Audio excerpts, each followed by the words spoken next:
Hi, welcome back to The Real Deal. You're listening to Super Talk 99.7 WTN in Nashville, Tennessee. I'm your host, Kim Hollingshead. We get together every single Saturday evening and we talk about all kinds of things on this show. I mean, sometimes it's going to be a show about mortgages or real estate law, title, contracts. I have realtors, mortgage loan officers, all kinds of builders, everybody on this show. And today's episode is a little bit different, a little interesting. We're talking about Afroman and the raid on his home in 2022 when police raided it and they did about $20,000 worth of damage to his property, did not compensate him for the damage or even apologize for the trauma that was caused to his children, okay? And they ended up doing the raid because there was an anonymous tip that was made that Afroman was kidnapping people, holding them hostage in his basement and selling drugs out of his house. The kidnapping part, to me, that's outrageous to me, that anybody would actually think, if you listen to his music, that this man who is smoking weed, going on tour and rapping about the most hilarious things, he just seems like the most laid back, the nicest guy ever. Anyone would think that he is kidnapping people and holding them ransom. But it is very scary to think that somebody could just make a random anonymous tip to police. The police, without having to do any additional investigation, can just come in, raid your home, and then not even pay for the damage when it turns out that you didn't do anything wrong. That is pretty shocking to a lot of people. And they want to know, Kim, when it comes to protecting your property, what are the limits with police officers? Well, the First Amendment, of course, includes a right for Americans to protect their property. And that includes the home that they live in. And, so the question becomes, well, how can the police just come in and do this then if you have a constitutional right to protect your property and a constitutional right against unreasonable search and seizure? Well, the reason is because of qualified immunity. Basically, in most states, including Tennessee and in Ohio, if the police have a valid warrant and if that valid warrant was obtained and the force that they used was deemed reasonable force, then they are not responsible for any of the damage to the property.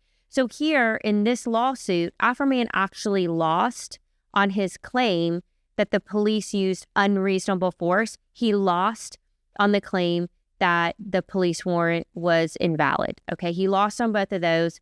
And the reason is because they're going to defend law enforcement.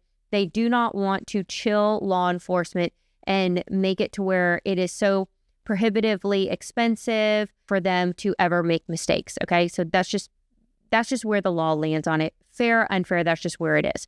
Now, here's the thing. I understand because I've had situations where people have gone actually to the police. It's like shocking, but gone to the police and made some unfair, untrue allegations against me. Somehow, even though I was completely cleared, stories are still circulating out there. So I understand Afroman's frustration at the situation, and I do believe that it is unfair. I think when something like this happens, especially to someone who is a public figure or even a quasi-public figure, that the police should come out and make a statement to say, we didn't find anything, we are so sorry, this was a mistake, explain the situation, and just completely clear his name. I think if they had done that and they had apologized to the family, and, even if they did not pay for the damage caused to the property, I don't think that Afroman would have written those songs. I think he wrote them because he was angry, he was frustrated, he had something to say about it. He wanted to take back his power in the situation. And, really he wanted to clear his name of any wrongdoing. And I totally understand where he is coming from on that. Totally. It is one of the worst feelings in the world is when you are wrongly accused and you are innocent and people even speculate as to whether you could have done something or didn't do something. Really, who comes to mind right now is Samantha Guthrie and her family, her brother, her brother-in-law, and her sister. That, their mother was taken from the home and there was speculation out there as to whether the family was involved.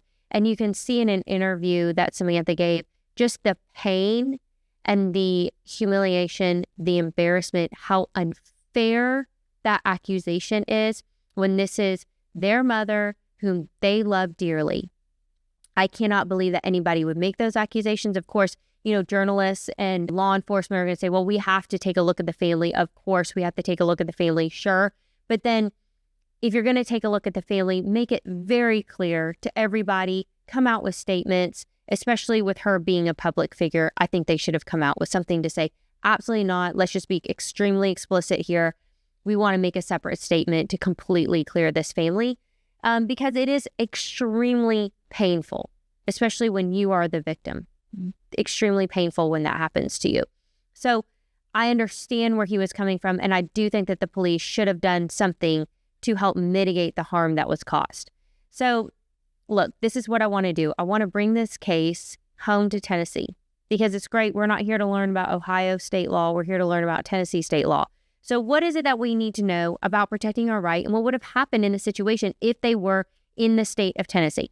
First things first, I want you to know, number one, that Tennessee has a very strong immunity for government entities. There's actually a separate statute called the Tennessee Governmental Tort Liability Act, and it actually limits the ability of a homeowner in this situation to get the repairs made for this search.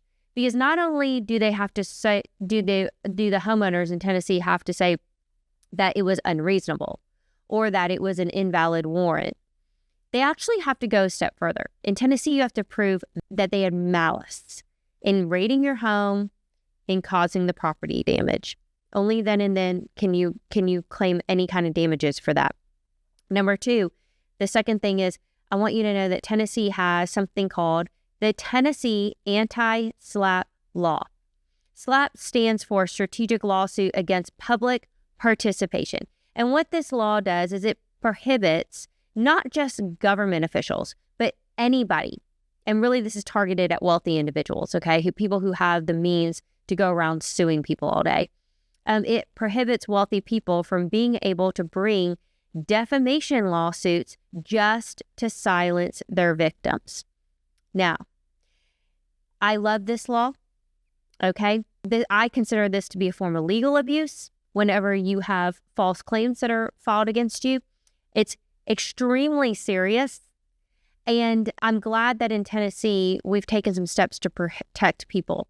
If somebody is doing something and you come out and you speak out against it, let's say that you have an employer who is allowing workplace harassment or, you're a victim of abuse and you speak out against it, and then that person turns around and they sue you for defamation, okay? Yes, the truth is a defense, okay? But most people don't have the means to defend lawsuits, and wealthy individuals do have the means to continue lawsuits. And we have seen situations in the state where the court system is used to punish people in this way. And again, I have been the victim of this, okay? So I know exactly how this feels. It is so scary. You wonder how much money this is going to cost you.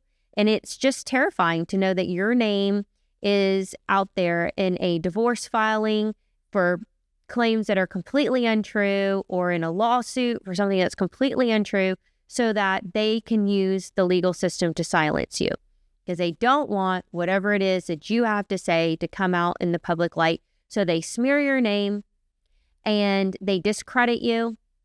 And then they go and they file these legal filings and you never get your day in court because they can dismiss the lawsuit at any time or they can amend the lawsuit to remove the claims at any time. But it doesn't take away from the damage that's already caused when that's put out in the system.